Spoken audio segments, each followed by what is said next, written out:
আসসালামু আলাইকুম বন্ধুরা, এখন আমি কাজ কাম চাইরা হগলে ছাড়ছি। যে পরিমাণ কষ্ট করে কি কইম, কিচ্ছু খাওয়ার কোনো বাসা নাই। আপনারা লাইক শেয়ার একটু বেশি করে করবেন, কারণ ভালোবাসা দিবেন। যে কষ্ট করতেছে আলহামদুলিল্লাহ, এতে মন খুশি না খুশি আছে। যাতে আমি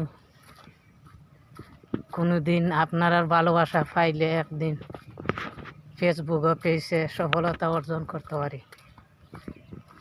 এই দেখেন রাস্তার দিকে আইটা যাইতেছে, এই ভিডিও করতেছে। যাই হোক বন্ধুরা, ধৈর্য হারা হইবেন না। যারা ধৈর্য হারা হয়েছেন তারাই সর্বনাশ।